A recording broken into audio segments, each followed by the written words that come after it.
j'ai étudié au Cégep Antique en cinéma de 2004 à 2006.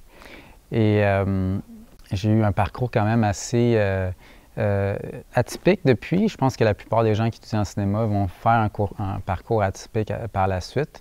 Puis ça démontre que c'est correct, tu peux étudier en cinéma puis faire autre chose après, ou faire du cinéma, ou faire de la photo, ou n'importe quoi. Donc, alors moi, après le Cégep, j'ai effectivement continué à étudier en cinéma et en scénarisation à l'UQAM. Donc, j'ai fait des courts-métrages, j'ai passé dans des festivals. Ça a donné qu'il y a comme une gang qui m'ont remarqué qu'eux autres ils faisaient des films de leur côté. Puis à un moment donné, j'ai commencé à faire des films avec eux autres.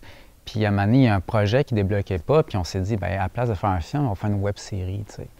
Puis là, bien, ça a donné que cette web-série-là, qui s'appelait Temps mort, bien, ça a été financé par Radio-Canada. Donc, ça nous a comme propulsé d'une certaine façon, où est-ce que à l'époque, c'est quand même nouveau de dire, bien, au lieu d'essayer de passer par les chemins traditionnels du cinéma, bien, on va comme passer par le numérique. Ça nous a ouvert toutes sortes de portes. Moi, par la suite, bon, je travaillais un peu comme scénariste, mais j'avais une autre passion aussi qui est le jeu vidéo, quelque chose qui me passionne depuis très longtemps.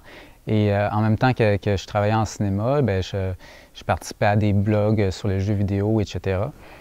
Puis, un moment donné, ça l'a donné que RDS voulait lancer une plateforme sur le jeu vidéo et ils m'ont approché pour être rédacteur en chef de cette plateforme.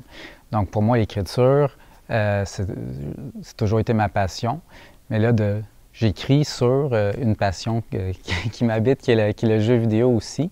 Et je pense que mes études en cinéma m'ont beaucoup servi parce que j'amène un esprit critique et analytique que j'ai développé avec le cinéma par rapport aux jeux vidéo qui aujourd'hui a beaucoup évolué depuis les années 80. C'est autre chose aujourd'hui. Puis il y a un aspect cinématographique, il y a un aspect artistique aussi. Il y a toute une scène indie qui s'est développée dans le jeu vidéo. C'est pas juste des gros studios AAA. Tu as des créateurs qui font du jeu vidéo de façon très artisanale puis qui s'expriment à travers tout ça. Donc pour moi, d'apporter cette sensibilité-là que j'ai développée en cinéma, puis dans cet autre médium-là, bien, on pourrait dire, ah, ben finalement, tu fais pas du cinéma, tes études ont par rapport avec ce que tu fais. Bien, moi, non, au contraire, ça me sert énormément encore d'approcher le jeu vidéo en tant que médium, en tant qu'art,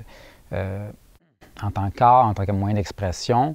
Bien, c'est des choses que j'ai appris en cinéma sur comment approcher une œuvre, quelle qu'elle soit, avec ces idées-là en tête, que c'est pas juste une bébelle technologique, c'est plus que ça.